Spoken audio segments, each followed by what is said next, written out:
ఇదిగో మరణం తర్వాత బ్రతుకు కోసం మరణానికి ముందు ఈ బ్రతుకు దేవుని కొరకు బ్రతికితే ఆ మరణం తర్వాత ఆ బ్రతుకులో దేవుని యొద్ద మనం సుఖంగా బ్రతకటానికి, మన ఆత్మక్షేమంగా ఉండటానికి ఉపయోగపడుతుంది.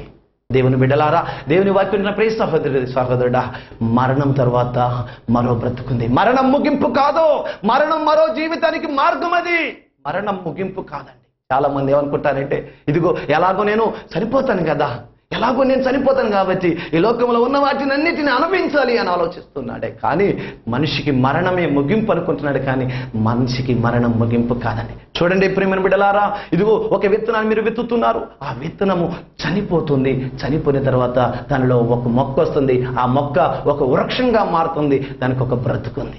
ఆ విత్తనము చనిపోయిన తర్వాత దానికి ఒక బ్రతుకుంది. అలాగనే ఈ ఒక చిన్న విత్తనానికి మరో బ్రతుకున్నప్పుడు మనకు లేదా బ్రతుకు అయితే ఆ బ్రతుకు కొరకు ఎదురు చూస్తున్నావా? ఇదిగో మరణం తర్వాత నేను దేవునితో బ్రతకాలని, నా ఆత్మను నరకానికి వెళ్లకుండా నేను రక్షించుకోవాలని ఆలోచిస్తున్నావా? ఆలోచించు ప్రియ సహోదరు. ఇప్పటికైనా తెలుసుకుని దేవుని వైపు తిరుగు. దేవుని మార్గంలో నడుచుకోవడానికి ఇష్టపడు, దేవుని చిత్తం చేయడానికి ఆశపడు. అలా ఆశపడినట్లయితే దేవుడు ఖచ్చితంగా నీకు మరో బ్రతుకులో మరో జీవితానికి దేవుడు చక్కని అవకాశాన్ని కలగజేస్తాడు. దేవుని కోసం బ్రతకపోతే ఏమంటాడో తెలుసా? ఇదిగో గాలినిచ్చి, నీరునిచ్చి, ఆయుష్నిచ్చి, ఆరోగ్యాన్నిచ్చి, ఇదిగో నిన్ను పోషించాను కదా, భూమి మీద నా కోసం ఎందుకు బ్రతకలేదంటే ఏమని సమాధానం చెప్తారు ప్రియమైన బిడ్డలారా? నువ్వు ఇచ్చిన అన్ని అనుభవించాను ప్రభువా, నా భర్త కోసం బ్రతికాను ప్రభువా, నా బిడ్డల కోసం బ్రతికాను ప్రభువా, నా కులం కోసం బ్రతికాను ప్రభువా, నా వారి కోసం నేను బ్రతికాను ప్రభువా అంటే దేవుడు అక్కడ ఊరుకోడు ప్రేమను బిడ్డలా. నీకన్నీ ఇచ్చి నేను భూమి మీదకి పంపించి నా కోసం బ్రతకమన్నాను కదా, నా కోసం నువ్వు ఎందుకు బ్రతకలేదని అడిగితే ఏం సమాధానం చెప్తారు ప్రేమేందని బిడ్డలారా? ఆలోచించండి. వాక్యం వింటున్నా ప్రియ సహోదరి సహోదరుడా, మరణం తర్వాత మరో బ్రతుకుంది. ఆ బ్రతుకు కొరకు మనం బ్రతకాలి. అయితే చూడండి, దేవుని వాక్యం చలవిస్తుంది. అదే సామెతల గ్రంథంలో చూస్తే 10వ అధ్యాయం 14వ వచనంలో ఒక మాట చలవిస్తున్నాడు. ఏమని చలవిస్తున్నాడు చూడండి ప్రేమను బిడ్డలారా. మనుషులు జరగబోయేదాన్ని ఎరగక బుద్ధిహీనులు విస్తారంగా మాట్లాడినట్టు మాట్లాడతారంట. ఏమిటంట విస్తారంగా మాట్లాడేది?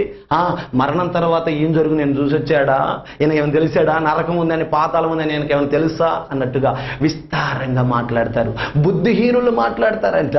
బుద్ధి లేక హీనమైన పనులు చేస్తూ, జ్ఞానం లేక ఎలా మాట్లాడతారంట? విస్తారంగా మాట్లాడతారంట. ఎలా మాట్లాడుతున్నారు చూద్దాం. అక్కడ చూడండి, కలగబోవునది ఏదో మనుషులు ఎరగక ఇండెను, బుద్ధిహీనుడు విస్తారంగా మాట్లాడుదురు. నరుడు చనిపోయిన తర్వాత ఏమి జరుగునో ఎవరు తెలియజేదురు? హల్లెలూయా. చూసారండి, మనుషులు మరణం తర్వాత ఏమి జరుగునో తెలియక బుద్ధిహీనుల వలె విస్తారంగా మాట్లాడుతున్నారట. నరుడు చనిపోయిన తర్వాత ఏమి జరుగునో ఎవరు తెలియచేద్దురని ఇక్కడ సొలొమోను జ్ఞాని బాధపడుతున్నాడండి. నరుడు చనిపోయిన తర్వాత ఏమి జరుగును అంటే, ఇక్కడ చనిపోయిన తర్వాత ఏం జరుగునని తెలుసుకున్నారండి. చక్కగా అంత్యక్రియలు జరుగుతాయి, చక్కగా బ్యాండ్ మేళాలతో చక్కగా ఊరేగిస్తూ కష్టానికి తీసుకెళ్తారు, శ్మశానానికి తీసుకెళ్తారు. కాల్చేవాడిని అయితే కాల్చేస్తారు, బూడ్చేవాడిని అయితే బూడ్ చేసేస్తారు, చేతులు కడుక్కొని వచ్చేస్తారు. అదే అనుకుంటున్నారు ప్రియమైన బిడ్డలారా. కానీ ఇక్కడ సొలొమోను జ్ఞాని అంటున్నాడు, మరణము తర్వాత ఏమి జరుగునో ఎవరు తెలియజేద్దారయ్యా అని అడుగుతున్నాడు, బాధపడుతున్నాడు, వేదన పడుతు. చూడండి, మళ్ళీ చదువుతున్నాను అన్నమాట. కలగబోనది ఏదో మనుషులు ఎరగక ఉండెనను, బుద్ధిహీనుడు విస్తారంగా మాట్లాడుదురు. నరుడు చనిపోయిన తర్వాత ఏమి జరుగునో ఎవరు తెలియజేద్దురు? అయితే ఊరికి పోయే త్రోవ వెరగని వారై ఉన్నారు, ఊరికి వెళ్ళే త్రోవ తెలియని వారై ఉన్నారు. ఊరికండి, ఏ ఊరికి వెళ్ళే త్రోవ తెలియదండి వీళ్ళకి. ఏమండి, వాళ్ళ ఊరికి వెళ్ళే త్రోవలు తెలియదా అంటే, పరలోకం అనే పట్టణం ఉంది, ఆ పట్టణానికి వెళ్ళే ఊరికి వెళ్ళే త్రోవ ఒకటి ఉన్నది. ఆ మార్గము తెలియని వారే ఉన్నారు. అందుకే ఆ మార్గము తెలియదనే యేసు ప్రభువు ఈ లోకానికి వచ్చారు. ఎలా వచ్చారో తెలుసా?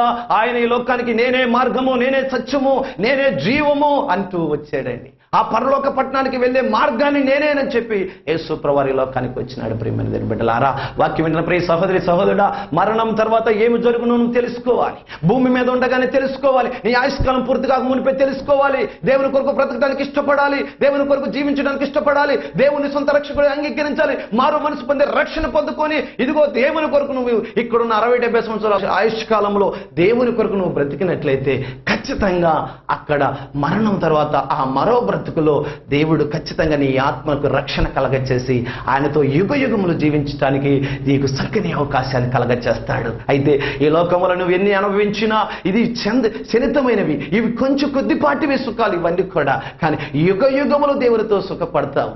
దేవునితో సుఖంగా విశ్రాంతిని పొందుకుంటావు. జాగ్రత్తగా ఆలోచించు ప్రియ సహోదరి సహోదరుడా. ఇదిగో ఈ లోకంలో 33 రోజుల కొరకు ఈ సుఖభోగాల కొరకు దేవుని యొక్క మహాభాగ్యాన్ని పోగొట్టుకుంటే, ఈ 33 రోజుల సుఖానికి కొరకు దేవుడిచ్చే గొప్ప మరో మరణం తర్వాత మరో జీవితాన్ని పోగొట్టుకుంటే అక్కడ నిన్ను రక్షించేవాడు లేడు, కాపాడేవాడు లేడు.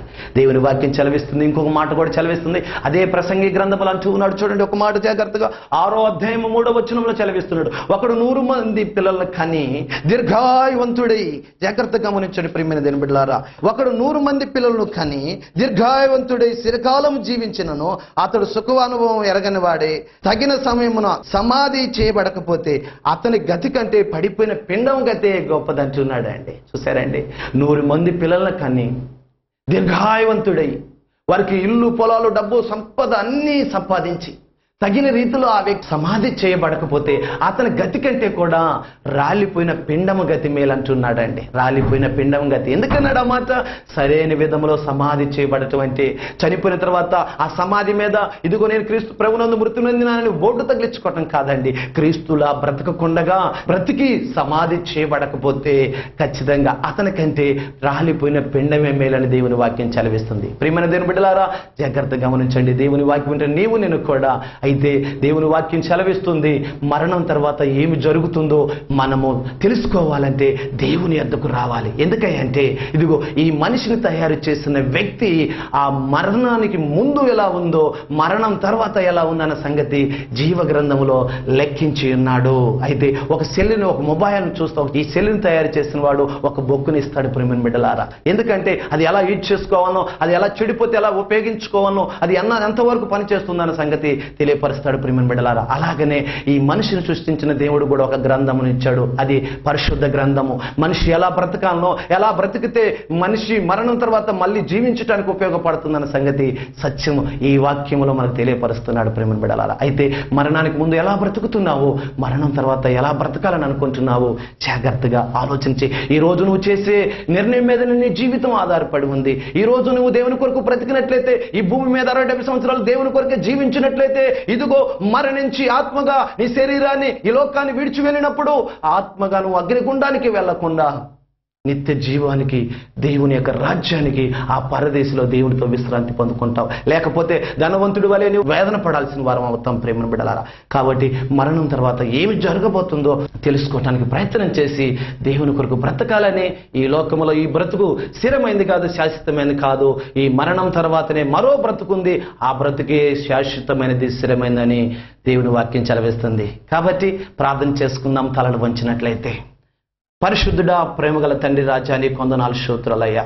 ఈరోజు చక్కని వర్తమానం మీరు మాకు అందించినారు ప్రభువా. మీ పరిశుద్ధాత్మ ద్వారా బోధించారయ్యా. అవునయ్యా, మరణం తర్వాత ఏమి జరగబోతుందో మేము తెలుసుకోవాలి ప్రభువా. అవును నాయన, ఇప్పటి వరకు మరణానికి ముందు ఏం జరుగుతుందో తెలుసుకొని మానవుడు ఎలా సుఖపడాలో, శరీరాన్ని ఎలా సుఖపెట్టాలనో తెలుసుకున్నాడే కానీ ఆత్మను ఎలా బ్రతికించుకోవాలనో, ఆత్మను ఎలా సుఖపెట్టాలన్న సంగతి తెలుసుకోలేదయ్యా. అయితే మరణమే ముగింపు అనుకున్నాం ప్రభువా ఇప్పటి వరకు మేము. మరణం తర్వాత బ్రతుకులేదనుకున్నాం ప్రభువా ఇప్పటి వరకు మేము. అయితే నీ వాక్యం ద్వారా, ఈ పరిశుద్ధాత్మ ద్వారా ఈరోజు మాకు బయలుపరిచావు నాయన. మరణం తర్వాత మాకు మరో బ్రతుకుందని, ఇదిగో ఆ శరీరాన్ని విడిచి ఆత్మగా వెళ్ళిపోవాల్సిన వారమై ఉన్నామని, వెళ్ళిపోయిన తర్వాత అక్కడ మాకు ఒక బ్రతుకుందన్న సంగతి మీరు తెలియపరిచారు ప్రభువా. అయితే ఈ వాక్యం వింటున్న ప్రతి సహోదరుని మీరు దర్శించి, మరణానికి ముందు బ్రతుకున్నట్టే మరణం తర్వాత మళ్ళీ మరో బ్రతుకుందని, ఆ బ్రతుకు క్రీస్తుతోనే ఉంటేనే ఉన్నదన్న సంగతి తెలుసుకున్నలాగున మీ కృప దయచేయండి. అలాగనే ప్రభువా, ఈ యొక్క వాక్యానికి స్పాన్సర్ చేసిన నీ కుమారుడు నాగరాజును బట్టి ప్రార్థిస్తున్నానయ్యా. అలాగనే తన యొక్క భార్యని, తనకిచ్చిన బిడ్డల్ని ఇంకా మీరు దీవించండి. ఆ కుమారుడు చేస్తున్న ఆరంపి అయంగా అభివృద్ధి చేసి ఆ కుమారుని మీరు ఇంకా ఆశీర్వదించమని ప్రార్థిస్తున్నాను. అలాగనే ప్రభువా, ఈ కాపర్ టీవీ అయా ఈ వాక్య పరిచర్య వింటున్న ప్రతి వారు, ఈ వాక్యమైన ప్రతి వారిని కూడా మీరు దర్శించండి. వారితో మీరు మాట్లాడండి, వారికి తెలియపరచండి. ఇదిగో మరణానికి ముందున్న బ్రతుకు కాదు, మరణం తర్వాత మరో బ్రతుకుంది. మరణం మనిషికి ముగింపు కాదు, మరణము మరో జీవితానికి అది మార్గం అనే సంగతి తెలుసుకొని ప్రతి ఒక్కరూ ఈ లోకములో ఉన్నప్పుడే మరి నాయన ఆత్మను బ్రతికించుకోవటానికి ఆరాటపడి